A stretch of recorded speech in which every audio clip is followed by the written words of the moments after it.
तो माई टेबल की फाइल है, उसके अंदर हम जो लिखेंगे वो कंसोल पे प्रिंट हो जाएगा। एग्जैक्टली बिल्कुल। आप चाहें तो ये वाला कोड जो आपने किया हुआ है ना, इसी के कोड के नीचे आप ये वाला कोड भी स्टार्ट कर दें, तो जो आप अपने पास फाइल में लिखवा के सेव करेंगे वही सेम एज इट इज चीज आपके पास कंसोल पे भी शो हो रही होगी। ये भी आप कर सकते हैं, ठीक है। तो इसमें रीड और राइट थैंक यू। ऑपरेशन हो सकते हैं। जैसा अभी आपने देखा था क्लोज का मेथड, क्लोज का मेथड क्या करता है, करंट ऑब्जेक्ट जो भी फाइल का होता है उसको बंद करने के लिए होता है। फ्लश हमने पढ़ा था क्लीन करने के लिए होता है, स्टॉप करने के लिए होता है। यहाँ से आपके पास सप्लीमेंट्री प्रॉब्लम स्टार्ट हो रही है, ठीक है। यहाँ पे आपके पास सबसे पहले एक एरे बना हुआ है जिसके अंदर स्ट्रिंग टाइप के एरे में कुछ डेटा हमें गिवन है, ठीक है। डेटा आपके पास क्या क्या काम कर रहा है कि आपके पास दो नाम अपने डेटा में एरे में इंसर्ट कर दिए हैं, ठीक है। अब ये नाम मुझे स्टोर करने हैं अपनी फाइल के अंदर। नेम्स डॉट टीएक्सटी के नाम से मेरे पास एक फाइल होगी जो मैं क्रिएट करूंगी, और उसकी फाइल के अंदर मैं ये सारा डेटा अपने पास शो करवाना चाहती हूँ या प्रिंट करवाना चाहूँगी, ठीक है। सबसे पहले आपने स्ट्रीम राइटर की क्लास का वैसे ऑब्जेक्ट बना लिया, और ऑब्जेक्ट बनाने के बाद आपने उसको एक लूप लगा लिया फॉर ईच, मतलब कि पूरा लूप उठाया और डायरेक्ट फॉर ईच में पास कर दी, ठीक है। एरे में जितना भी पूरा एरे के अंदर डेटा आ रहा होगा वो एग्जैक्टली उठ के आपके पास फाइल के अंदर प्रिंट हो जाएगा। Read and show each line from the file. अगर मुझे रीड के लिए भी काम करना है तो देखिए यहाँ पे आपने क्या किया था, फाइल क्रिएट की थी, यहाँ पे ओपन कर दें, यहाँ पे राइट की थी, यहाँ पे रीड कर दें। और साथ में आपने कहा कि एक स्ट्रिंग वेरिएबल जिसको आपने इनिशियली अभी कुछ वैल्यू असाइन नहीं की, बस डबल कोटेशन लगा के छोड़ दिया। ये इसलिए करते हैं ताकि कोई वैल्यू जो है नल भी हो या फिर कोई अपने पास स्पेसेस वगैरह भी हो तो आ जाए। स्ट्रिंग की क्लास बनाई, उसमें लूप लगाया, नॉट इक्वल टू, अगर नल होती है फाइल तो प्रिंट कर दें, अगर नल होगी तो कुछ प्रिंट नहीं करें, ठीक है। पहले मैं इस एग्जाम्पल को करवा रही हूँ, फिर आप ये एग्जाम्पल अपने पास परफॉर्म करिएगा, ठीक है। ये बहुत आसान एग्जाम्पल्स हैं, ठीक है। बस आपको अगर कॉन्सेप्ट समझ में आ जाएगा ना कि आप करना क्या है इन एग्जाम्पल्स में, तो आप बहुत ईजिली इन एग्जाम्पल्स को परफॉर्म कर लेंगे।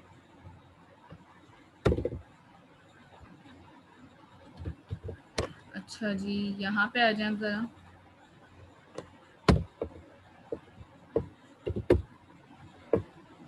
सबसे पहले आप यहाँ पे क्या करेंगे, जैसा आपने फाइल स्ट्रीम वगैरह की क्लास का आउटपुट बनाया था आप वैसे ही काम कर लें, ठीक है। तो सबसे पहले हम यहाँ पे ले रहे हैं एक स्ट्रिंग टाइप का एरे, ठीक है। आपने एक स्ट्रिंग टाइप का एक एरे बना लिया नेम्स के नाम से, और equal to new string type ले ली।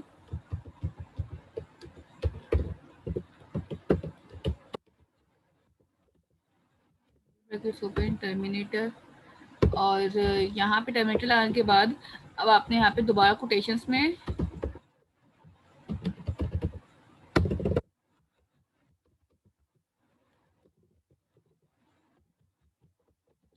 कुछ नाम शो कर दिए, ठीक है। आप और भी चाहें इंसर्ट करना तो कर सकते हैं, कोई मसला नहीं है। ये नाम इंसर्ट करने के बाद अब मैं क्या कर रही हूँ, अपने पास यहाँ पे इन नाम को एक फाइल में स्टोर करना है। फाइल में स्टोर करने का वही तरीका है, आपने फाइल स्ट्रीम यूज करनी होगी। यहाँ पे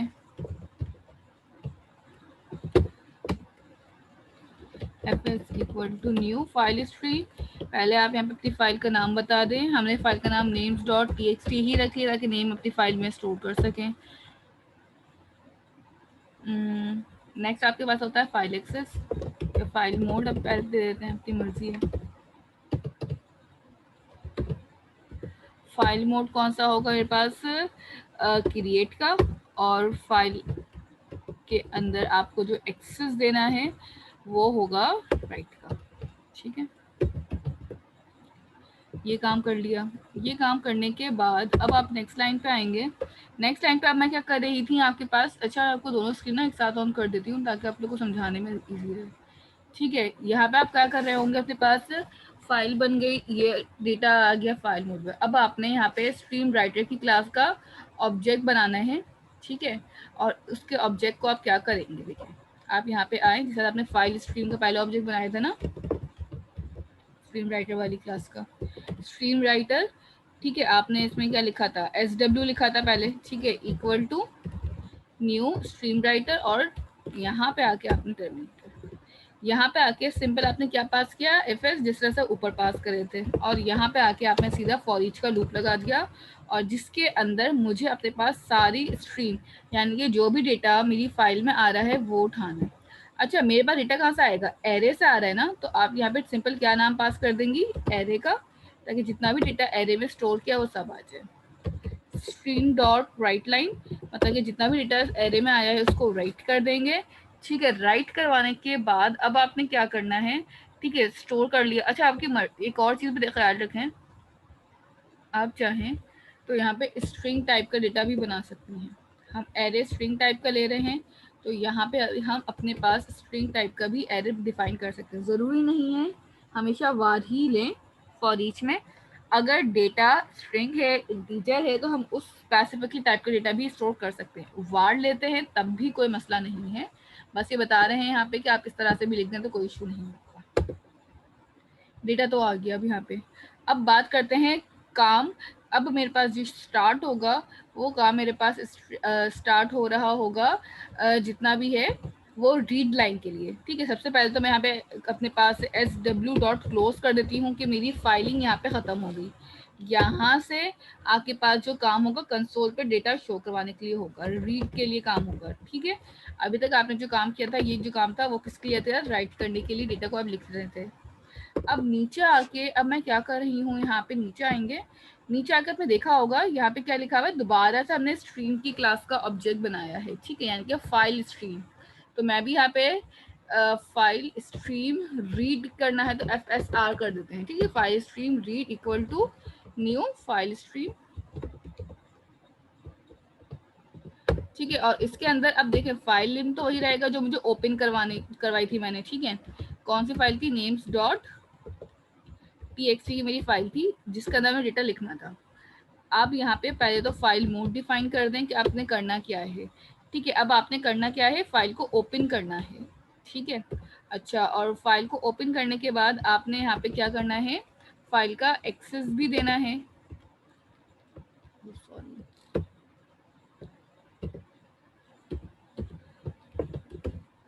फाइल एक्सेस आपके पास क्या हो जाएगा यहाँ पे, रीड। अच्छा, ऊपर आने के लिए मैंने शायद एक मिस्टेक कर दी है, सही है। ठीक है, यहाँ पे क्रिएट ही लिखा हुआ है हमने। अब क्या करेंगे, फाइल ओपन हो गई, फाइल रीड हो गई। अच्छा जी, यहाँ पे क्या प्रॉब्लम है, FSR डजंट कर, अच्छा ठीक है, हम यहाँ पे हमने ये लिखा ना FS फाइल स्ट्रीम्स को भी लिख दें ताकि इनके एरर रिजॉल्व हो जाए। Now what we have to do, ये मेरे पास फाइल स्ट्रीम बन गई। अब देखें जिस तरह से यहाँ पे हमारे पास एक एरे बना हुआ था, इसी तरह अब मैं यहाँ पे भी एक वेरिएबल बना लूँगी। वेरिएबल क्या होगा, लाइन का। लाइन क्या करेगी, अगर मेरे पास खाली स्पेसेस होंगी तो वो उनको बता देगी कि यहाँ पे आपके पास जो है खाली स्पेसेस आ रही हैं, इसको आप चेक कर लें। अगर डेटा होगा तो डेटा प्रिंट हो जाएगा। वाइल का लूप लगाएं। वाइल का लूप क्या करेगा कि आपके पास चेक करेगा, वाइल अगर मेरे पास लाइन जो है डॉट रीड हो रही हैं और वो नॉट इक्वल टू नल होती हैं। ठीक है, अगर मेरे पास जितनी भी लाइन्स मैं रीड कर रही हूँ वो नॉट इक्वल टू नल होंगी। ठीक है, तो आपने यहाँ पे क्या लिख दिया, नल। जी नल।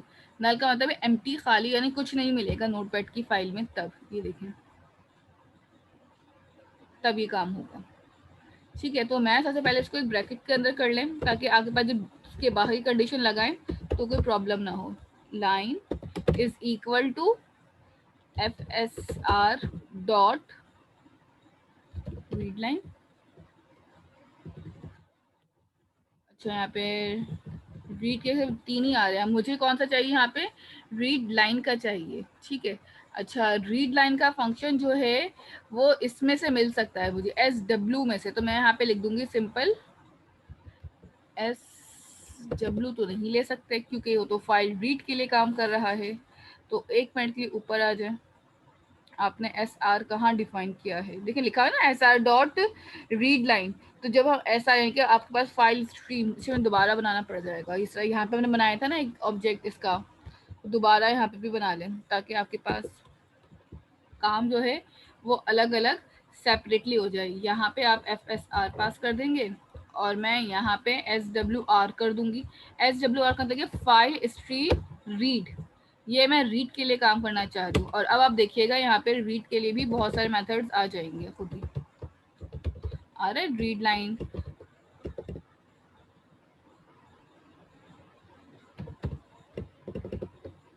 स्टिल नॉट वर्किंग, क्या इशू हो गया है? सही तो है यहाँ पे।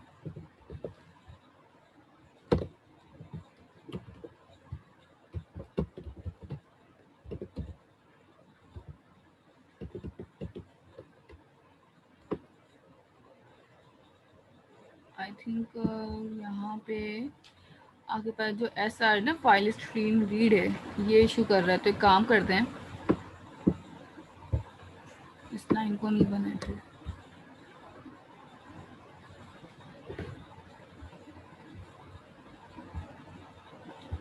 आई थिंक मुझे कोड खुद ही करना पड़ जाएगा, अपना चेंज करना पड़ेगा कोड यहाँ पे कुछ, क्योंकि देखें फाइल स्ट्रीम रीड हो रही है। देखिए ये चीज़ पहले समझ लें, यहाँ पे रीड और राइट जब एक साथ काम हो रहा है तो ऊपर भी मेरे पास मैं हाईलाइट कर देती हूँ ताकि आप लोगों को ना नजर आ सके कि मैं क्या बात कहना चाह रही हूँ क्लियरली।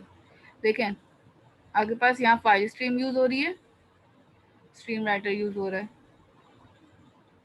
अगेन आपके पास यहाँ पे फाइल स्ट्रीम यूज हो रही है और यहाँ पे स्ट्रीम रीडर यूज हो रहा है।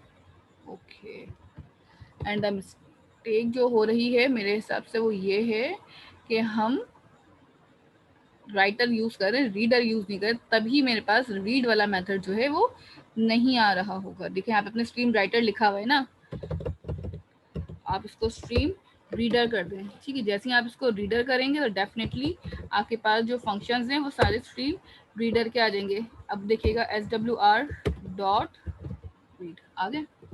मुझे सिर्फ रीड लाइन का मेथड चाहिए था इसके अंदर से। अगर रीड लाइन का मेथड जो है वो हो जाता है नॉट इक्वल टू नल के, तो फिर आप इसके अंदर आके काम करेंगे। ठीक है, और इसके अंदर अगर क्या काम करेंगे, अगर रीड नल है तो सिंपल आपने अपनी लाइन को प्रिंट करना है। प्रिंट के लिए आप क्या लिखते हैं, console dot right line simple, कि जो भी मेरे पास डेटा आ रहा है वो कंसोल पे आप डायरेक्टली प्रिंट करवा दें। डेटा आपका ना लाइन के वेरिएबल में होल्ड हो रहा होगा। जो भी डेटा मैं यहाँ से लिख रही हूँ अगर नल के बराबर है, नहीं बराबर है, तो यहाँ पे इसमें स्टोर करें और आप प्रिंट कर दें, खत्म।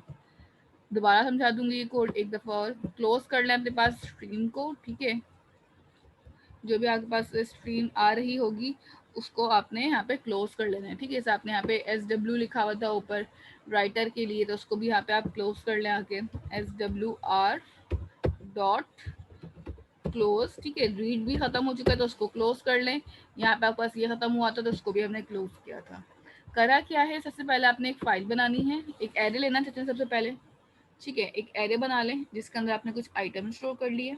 आइटम स्टोर करने के बाद आपके पास यहाँ पे एक फाइल आ गई जिसका आपने एक नाम रखा, मोड रखा और अपने पास उसकी एक्सेस रखी।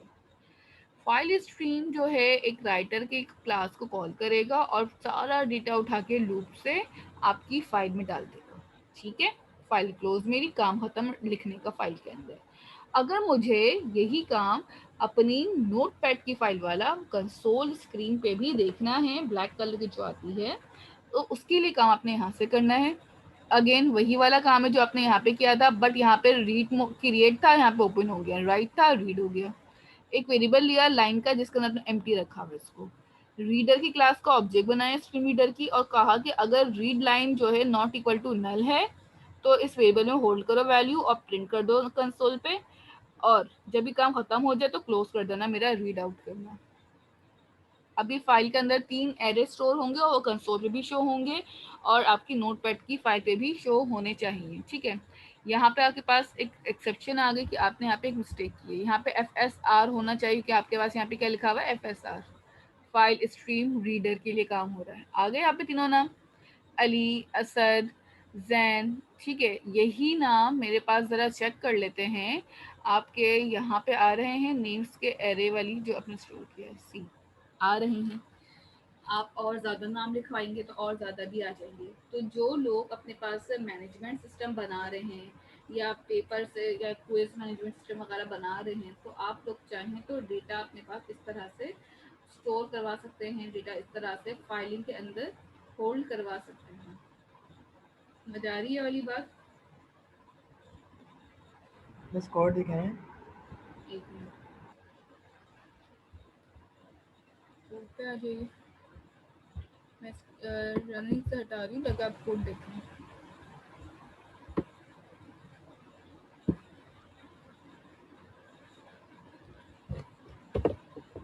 ठीक है, ये पूरा कंप्लीट कोड है मेन के अंदर का। यहाँ से अब इसको परफॉर्म करें, अगर किसी का एरर आ रहा है तो बताइएगा।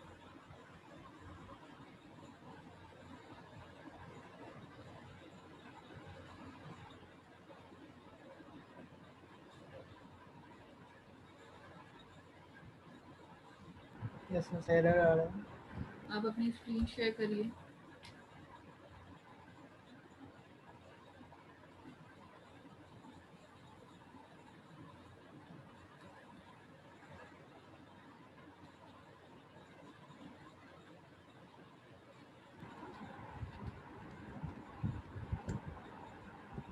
एक मिनट रुक जाए, कहाँ पे आ रहा है? Stream was not readable, okay fine, आ जाए कोड पे।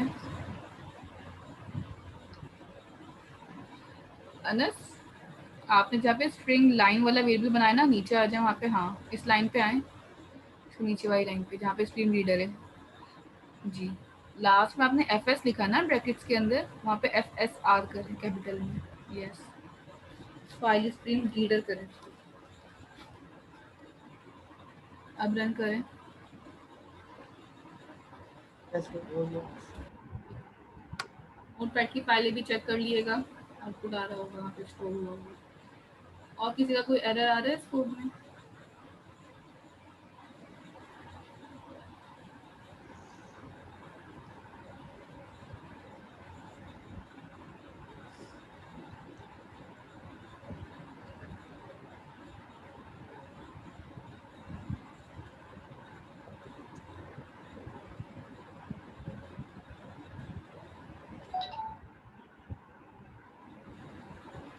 ये अलग हो जाए तो मुझे बताइएगा, फिर हम नेक्स्ट एग्जाम्पल करते हैं।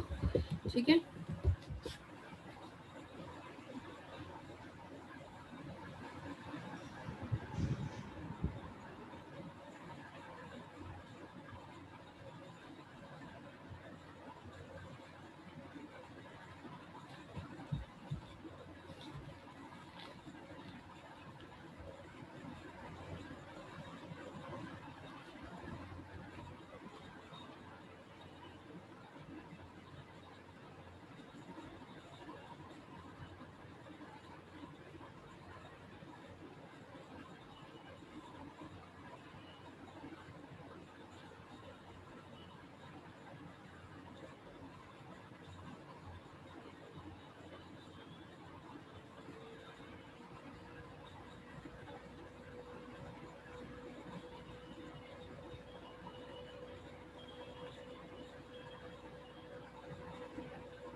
यहाँ तक हो गया सबका, अनस के अलावा?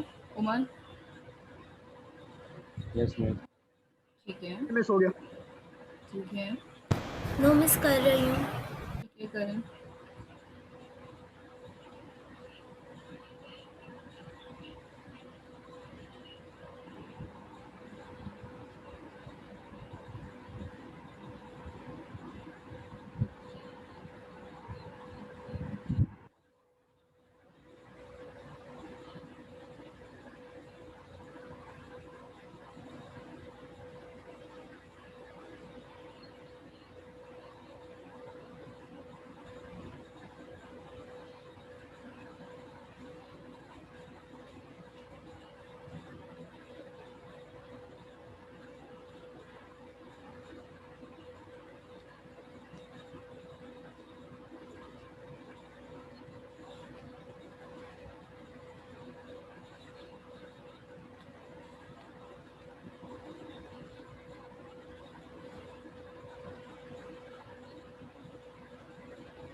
अरीशा और फायदा आपको जब होती तो बता दीजिए, देन फिर हम आगे चलेंगे।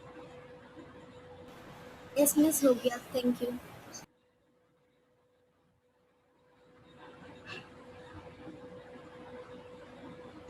मैम हो गए। अच्छा जी, इसके बाद आपके पास नेक्स्ट एग्जाम्पल है यहाँ पे, ठीक है। To read all the text from a file at once and close it, so we can write all the methods belongs to the class name file. देखिए आप चाहें तो एक मेथड आता है रीड ऑल टेक्स्ट का, ठीक है। फॉर एग्जाम्पल मैं ये पूरा कोड कमेंट कर रही हूँ, स्क्रीन विजिबल है ना आप लोगों को। मैंने पूरा कोड कमेंट किया और कमेंट करने के बाद अब मैं ये चाह रही हूँ कि जितना भी टेक्स्ट की फाइल में डेटा लिखा हुआ है ना, तो हम उसके एक मेथड आता है रीड ऑल टेक्स्ट। तो ये रीड ऑल टेक्स्ट जो है सारा डेटा ना एक साथ कंसोल की स्क्रीन पे शो करने के लिए होता है। तो आप चाहें तो इस तरह से भी कर सकते हैं अपने पास काम, ठीक है। करना क्या होगा, आपने खाली इसमें एक क्लास होगी आपकी कौन सी, फाइल की, ठीक है। अब फाइल की क्लास को किस तरह से लिखते हैं, फॉर एग्जाम्पल मैंने लिखा string d is equal to file dot read all text, ठीक है। आप ये वाला टेक्स्ट वाला मेथड लगाएं और आप बता दें कि कौन सी फाइल से आपको टेक्स्ट को रीड आउट करवाना है। मेरे पास कौन सी फाइल है इस वक्त, नेम्स वाली है ना, names.txt, और सोल डॉट राइट लाइन लगाया और मैंने यहाँ पे डी लिख दिया सर, दैट्स इट। रन करें, यहाँ पे देखें सारा डेटा शो हो रहा है, कंसोल स्क्रीन पे नजर आ रही है। एक मोमेंट बताया कंसोल स्क्रीन विजिबल है आपके पास। इन दो लाइनों से भी अगर सिर्फ रीड करना है डेटा आपको, तो आप इन दो लाइनों से भी डेटा को रीड कर सकते हैं, ठीक है। सिर्फ एक लाइन ये है जिसके थ्रू आपके पास डेटा सारा मेरा रीड आउट हो रहा होता है, ठीक है। आप खाली रीड ऑल टेक्स्ट कर दें मेथड, तो सारा डेटा रीड हो जाएगा। अगर आपको लूपिंग के थ्रू ये काम करना है कि आपने ठीक रीड ऑल टेक्स्ट तो कर लिया, अगर आप चाह रहे हैं कि लेंथ तक का लूप चलाएं और फिर कंसोल डॉट राइट लाइन में एरे के थ्रू ये काम करें, ठीक है, एरे से डायरेक्टली डेटा स्टोर करना है, ठीक है, तो आप ये काम इस तरह से भी कर सकते थे। एरे बना के एक लाइन का एरे बना लिया जिसमें सारा डेटा स्टोर हो रहा है और लूप के अंदर डेटा सारा उठ के प्रिंट हो रहा है। मर्जी है डायरेक्ट आप इस तरीके से काम कर रहे हैं। Using file like a database with the help of array and methods, ठीक है। अब आपको डेटाबेस जिस तरह से डेटा स्टोर करने के लिए आप यूज़ कर रहे होते हैं, इसी तरह अगर मैं डेटाबेस नहीं यूज़ कर सकती हैं, डेटाबेस यूज़ नहीं कर सक अभी अलाउड, तो या मुझे नहीं आता यूज़ करना, तो फिर हम अपने पास फाइलिंग यूज़ कर लेते हैं, ठीक है। समझ आई? तो आप अपने पास डेटा स्टोर करने के लिए फाइलिंग भी यूज़ कर लेंगे, ठीक है। अच्छा, अगर मुझे अपने पास ये काम करना है, डेटा को स्टोर करना है, डेटा को इस तरह से शो करवाना है, तो किस तरीके से होगा, नीचे आ जाए। यहाँ पे आपके पास नज़र आ रहा होगा कि आपने एक प्रोग्राम स्टार्ट किया, प्रोग्राम के अंदर आपके पास एक पाथ नज़र आ रहा होगा, एक वेरिएबल है स्ट्रिंग टाइप का, इसका ना पाथ डिफाइन किया हुआ है, ठीक है। अब आप क्या करेंगे, ये जस्ट, हाँ, अब मैंने अपने पास देखें, अभी तो बाय डिफॉल्ट मेरे पास जो डेटा है ना वो स्टोर हो रहा है बिन के अंदर जाके, ठीक है। बट अगर मैं कहूँ कि मेरा डेटा मेरी मर्जी की डेस्टिनेशन पे स्टोर हो, लाइक डेस्कटॉप पे हो या फिर डॉक्यूमेंट्स में हो या किसी ऐसी जगह जहाँ पे मैं अपनी मर्जी से उसको पाथ डिफाइन करना चाहती हूँ, तो आप इस तरह से अपनी मर्जी से पाथ को दे सकते हैं यहाँ पे, ठीक है। अब अगर हम यहाँ पे पार्ट डिफाइन की बात करें तो आपके पास एक एरर भी आएगा, वो मैं बता दूंगी तब आ रहा होगा, ठीक है। फिलहाल आपने एक वेरिएबल बनाया है पाथ का जिसके अंदर आपने डेटा को स्टोर कर लिया और एक एरे बनाया है स्टूडेंट नेम का, ठीक है। अब स्टूडेंट के एरे है, 2 डायमेंशनल एरे है, इसको गौर से देखिए। आपके पास जो एरे है ये 2 डायमेंशनल एरे है। इस एरे में क्या क्या चीज़ें स्टोर करनी है अब हम देखते हैं। फाइल का पाथ बता दिया है, फाइल का नाम क्या है, माई डेटाबेस डॉट txt मेरी फाइल का नाम है। अब इस फाइल के अंदर आपने क्या क्या स्टोर करना है, आपने सिंपल क्या लिखा है, प्रिंट ऑल डेटा स्टूडेंट, ठीक है। It means we have made a one method, ठीक है, इसके अंदर आपने प्रिंट ऑल डेटा का सारा काम किया होगा। ये यहाँ पे देखें एक मेथड बना हुआ है गेट स्टूडेंट, और यहाँ पे एक मेथड बना है प्रिंट ऑल स्टूडेंट्स, ठीक है। अब देखें यहाँ पे बस दो काम हो रहे हैं। आपको पहले डेटा फाइल से रीड आउट करना होगा, जो भी फाइल बनाई है आपने माई डेटाबेस फाइल, ये जो भी आपने नाम रखा था ना माई डेटाबेस डॉट टीएक्सटी फाइल में से, ठीक है। तो इस चाहिए होता है, हाँ बिल्कुल, ठीक है। तो आपके पास यहाँ पे सारा डेटा आपके पास रीड आउट हो रहा होगा फाइल से, और रीड आउट होने के बाद आपके पास सारा डेटा प्रिंट हो रहा होगा। तो पहले आप डेटा रीड करेंगे और उसके बाद आप इसको प्रिंट करेंगे, ठीक है। अच्छा, जब डेटा रीड हो रहा होगा तो आप उसका ऑब्जेक्ट भी ना प्रिंट वाली क्लास में ही कॉल कर लेंगे, ठीक है। यानी कि इस क्लास का जो मेथड को कॉल होगा वो नीचे ही कर लेंगे, ताकि सारा डेटा यहीं पे नीचे कॉल हो, उठ के आ जाए, रीड हो जाए, और यहीं पे ही हम नीचे प्रिंट कर दें। करेंगे कैसे, यहाँ पे आपके पास एक मेथड होगा फाइल रीड ऑनलाइन पाथ वाला, ठीक है, जो आपकी सारी फाइल्स को जितना भी फाइल में डेटा है उसको आप एक साथ रीड करवाएंगे, और एरे के अंदर स्टोर करवा देंगे टोटल रॉ, और आपने इंडेक्स बता दिया कॉलम की 4 कॉलम होंगे। रॉ कितनी होंगी, जितना फाइल में डेटा होगा, कॉलम कितने होंगे, 4। वही वाला काम है, एक लाइन का वेरिएबल बना लिया जिसमें कुछ पास नहीं किया, और लाइन को तब तक रीड करना है जब तक वो नॉट इक्वल टू नहीं होती। यहाँ पे अपने कोड को थोड़ा सा ना स्प्लिट करना है, लाइन डॉट स्प्लिट और कॉमा, यानी कि आप चाहते हैं कॉमा भी लगे हुए हैं साथ में लाइन के अंदर, डेटा जब आपके पास शो हो रहा हो तो आप लाइन डॉट स्प्लिट का मेथड भी यूज कर सकते हैं, या फिर आप चाहें तो आपके पास एक लूप लगाएं और लूप लगा के उसमें डेटा रॉ और कॉलम को प्रिंट कर दीजिए। इंक्रीमेंट रॉ में करते रहिएगा ताकि आगे आगे बढ़ता रहे, जैसे हम फॉर लूप लगा के इंक्रीमेंट कर रहे होते हैं ना, तो यहाँ पे हम वाइल के लूप में यहाँ पे इंक्रीमेंट कर रहे हैं। प्रिंटिंग में आपने 2D एरे तो 2D एरे को 2 लूप लगाए, आई और जे का, और सिंपल आई कॉमा जे करके प्रिंट करवा दिया। प्रिंटिंग में तो कोई प्रॉब्लम होनी ही नहीं चाहिए, असल काम जो है वो रीड करना है कि डेटा सारा एक साथ जो रीड होके आ रहा है वो उस पाथ पे दे दे, कि बाय डिफॉल्ट पाथ पे डेटा को रीड राइट करना कोई प्रॉब्लम नहीं होती है, बहुत इजीली हो जाता है। लेकिन अगर हम डिफरेंट पाथ के ऊपर अपना डेटा स्टोर करेंगे तो डेफिनेटली आपको यहाँ पे प्रॉब्लम फेस करनी पड़ सकती है, ठीक है। तो अपने पास एक फाइल क्रिएट करें किसी भी पाथ के लिए, ठीक है, और फिर उस फाइल से डेटा सारा हम अपने पास यहाँ पे काम करके प्रिंट करवा देते हैं, ठीक है। ये सारा कोड जो है इसको यहाँ से पहले रिमूव कर लेते हैं, और इस कोड को यहाँ से रिमूव करने के बाद हम अपने पास जो कोड करेंगे वो होगा फाइलिंग के लिए नेक्स्ट वाले की, ठीक है। यहीं पे आके इसको मैंने रखा और जितना भी कोड है उसको कमेंट कर दिया। कोई सवाल है किसी का तो पूछ लीजिए। कुछ भी नहीं यार, अभी रुक जाना, फाइलिंग ना जरा सही से पढ़ के आई था पेपर, फाइनल पेपर के लिए, हो सकता है आप ही को मैं आज आपसे स्पेशल क्वेश्चन दूँ फाइलिंग का। यहाँ पे आने के बाद सबसे पहले आपने क्या करना है, एक क्लास के अंदर एक फाइल का वेरिएबल बना लें, ठीक है। यहाँ पे आए, मेन्स ऊपर मैंने आई हूँ और मैंने यहाँ पे लिखा static string path is equal to, अपना पाथ डिफाइन कर दें जहाँ पे आप अपनी फाइल को सेव करना चाहते हैं, ठीक है। कोई भी पाथ हो सकता है, फॉर एग्जांपल मैं अपने पास डेस्कटॉप पे फाइल रखना चाहती हूँ, या फिर अपने पास यहाँ पे डॉक्यूमेंट्स में कोई फाइल रखनी चाहती हूँ। हम डॉक्यूमेंट्स में एक फाइल एक फोल्डर बना देते हैं इनफैक्ट, जहाँ पे हम अपनी फाइलिंग को सेव करेंगे, फाइलिंग्स के नाम से एक फोल्डर बना लिया। अच्छा, यहाँ पे मुझे अपनी फाइल सेव करनी है, ठीक है। तो यहाँ पे मुझे अपनी फाइल सेव करनी है डाउनलोड्स के अंदर। आपको नज़र आ रहा होगा मैंने ऊपर यहाँ पे क्लिक किया है ताकि मैं ये पाथ कॉपी कर सकूँ, ठीक है। ये पाथ कॉपी करना ज़रूरी इसलिए है ताकि आपके पास ये कॉपी और यहाँ पे आके पेस्ट, जैसे ही आप पेस्ट करेंगे यहाँ पे आपको एरर नज़र आ रहे होंगे, आ रहे हैं, विजिबल है एरर आप लोगों को, रेड कलर की जो लाइन है, ये एरर, हाँ ये एरर इसलिए होते हैं आपके पास कि अगर मेरे पास यहाँ पे स्लैशेस के प्रॉब्लम है।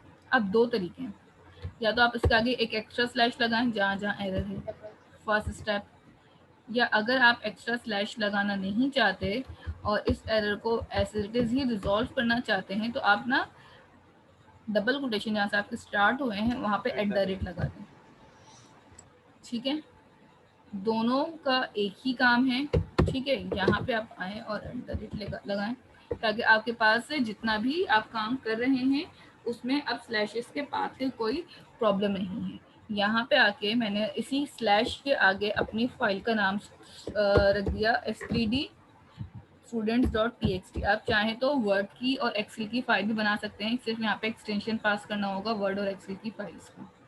ठीक है, यहाँ तक करने के बाद अब आपने एक और वेरिएबल एरे बनाना है स्टूडेंट्स के लिए। ठीक है, तो आप एरे किस तरह से बनाते हैं, स्ट्रिंग टाइप का एक एरे बना लिया, कॉमा। अच्छा, अब स्ट्रिंग टाइप के एरे जब बना रहे हैं तो मैंने इसको कह दिया स्टूडेंट्स, कंप्लीट लिख लें स्पेलिंग और टर्मिनेटर, ऐसे एक एरे बन गया। ठीक है, यही वाला काम कर लिया। अब मेन के अंदर तो अभी हमें कुछ काम करना ही नहीं है, ठीक है, बस अपने आउटपुट स्क्रीन को बस होल्ड करना है यहाँ पे, और बाकी कुछ भी काम मेन के अंदर फिलहाल मैं नहीं करना चाह रही हूँ। सबसे पहले मैं नीचे आऊंगी, यहाँ पे मेन के मेथड के बाहर और दो मेथड बनाऊंगी। पहला मेथड होगा पब्लिक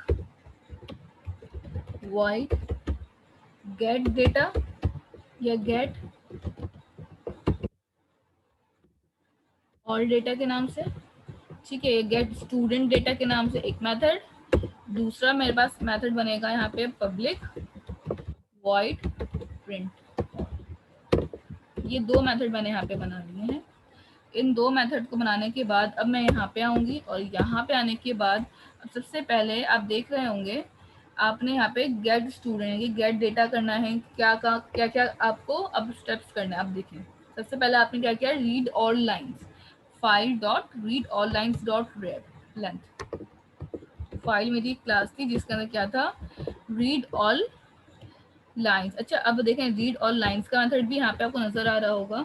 इसको मैंने यूज तो कर लिया है, डॉट लगा के मैं इसकी लेंथ तक का काम पास कर दूंगी कि जितनी लेंथ हो ना वहां तक इसको रीड आउट करना है।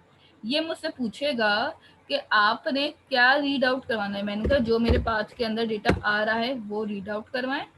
ठीक है, या आपने एरे का नाम डायरेक्टली पास कर सकते हैं। ठीक है, इसको स्टोर कर लेते हैं एक वेरिएबल में, इंटीजर टाइप का टोटल रॉस। ठीक है, तो मेरे पास यहाँ पे जितना भी डेटा मेरी फाइल के अंदर लिखा हुआ होगा वो सारा का सारा डेटा जो है एक वेरिएबल में आ जाएगा जिसका नाम क्या होगा, टोटल रॉ। तो जितनी मेरी रॉ बननी है वो इस वेरिएबल के अंदर होल्ड हो गई है। नाउ अब क्या होगा, सेकेंड स्टेप के अंदर अब आप क्या कर रहे होंगे, नीचे आके एक एरे बनाएंगे स्टूडेंट का। ठीक है, जिसके अंदर आपने भी ऊपर खाली छोड़ा हुआ था ना, यहाँ पे कुछ भी पास नहीं किया था, लेंथ, रॉ और कॉलम्स। अब मैं इस स्ट्रिंग को कहूंगी कि मेरे पास रॉ और कॉलम डिफाइन हो चुकी है। इसी को लिखना चाहते हैं दोबारा, इसी को लिखें और इसी के आगे आगे इक्वल टू न्यू और स्ट्रिंग डिफाइन कर दिया आपने। और स्ट्रिंग में मैंने कहा कि मेरे पास जो रॉज होंगी वो कितनी टोटल रॉ के वेरिएबल में आ रही हैं, और कॉलम मैं 4 लूंगी अंदर से। 4 कॉलम डिफाइन करने के बाद अब देखें इसने मुझे नेक्स्ट लाइन में क्या कहा है, एक वही अपनी मर्जी से 4 डिफाइन किए मैंने। आप 5 भी कर सकते हैं, 6 भी कर सकते हैं, वो आपकी मर्जी है। मैंने अपनी मर्जी से 4 लिए रैंडमली, क्योंकि अभी कोई डेटा तो है नहीं मेरे पास, ना कहीं डिफाइन किया हुआ है, इस वजह से मैं खाली 4 ले लिया। आप ज़्यादा चाहें ना और ज़्यादा भी ले सकते हैं, मर्जी है। स्ट्रिंग लाइन का एक वेरिएबल है मेरे पास। ठीक है, string line equal to quotation है। ठीक है, तो मैं यहाँ पे आऊँगी, मैंने लिखा स्ट्रिंग लाइन वाला वेरिएबल। ठीक है, जिस मैंने पहले बनाया था, और टर्मिनेटर लगा दिया। वाइल का लूप लगाने से पहले यहाँ एक काम कर लीजिएगा, स्ट्रीम रीडर की क्लास का वो जो आप बनाते ना ऑब्जेक्ट, वो लाजमी बना लीजिएगा स्ट्रीम रीडर का, क्योंकि अब आप डेटा रीड कर रहे हैं, गेट कर रहे हैं। ठीक है, तो ये ऑब्जेक्ट अगर नहीं होगा तो फिर आपके पास जो भी पाथ है फाइल का वो नहीं आ पाएगा। ठीक है, पाथ डिफाइन कर दिया।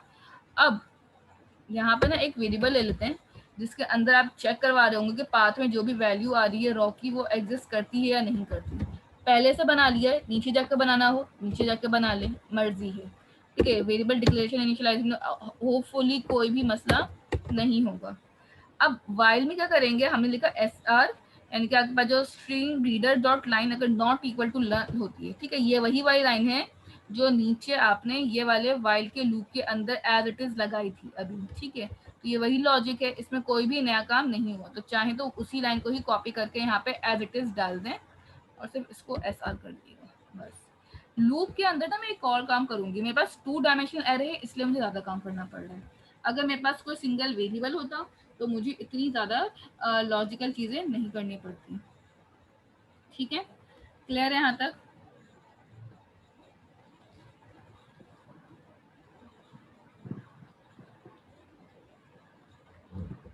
अब नेक्स्ट आ जाते हैं यहाँ पे। अब मैंने यहाँ पे लिखा है स्ट्रिंग एरे टेम्प। देखिए एक वेरिएबल बना लिया टेम्परेरी, जिसको मैं कहूँगी लाइन डॉट स्प्लिट। देखें आपने यहाँ पे आए अंदर स्ट्रिंग, ठीक है, एरे लिया है जिसको हमने कहा है टेम्प, और इसको मैंने कहा है equal to line dot split. मेरी लाइन को स्प्लिट कर देना किसके साथ, कॉमा लगा लगा के। डेटा जो हो ना वो हर लाइन पे कॉमा लगा के स्प्लिट होना चाहिए। और स्प्लिट एक फंक्शन है जिसको आपने किसने पास करना होगा, कोटेशंस के अंदर। कोटेशन क्यों दे रहे हैं हम, क्योंकि ये एक कैरेक्टर टाइप है, स्पेशल कैरेक्टर को ये गेट करता है पैरामीटराइज मेथड, कॉमा। अब मेरी बारी है, आखिरी लूप लगाऊंगी फॉर का, जहां से डेटा सारा फैच होके निकलेगा।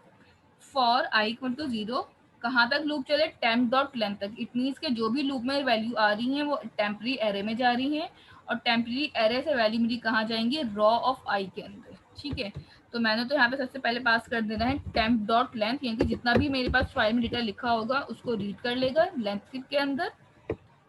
एरे था मेरा स्टूडेंट का, ठीक है, स्टूडेंट्स वाला एरे था जिसके अंदर मैंने एक रॉ पास की थी, और दूसरा मेरे पास क्या आ गया, कॉलम के लिए I is equal to temp of I.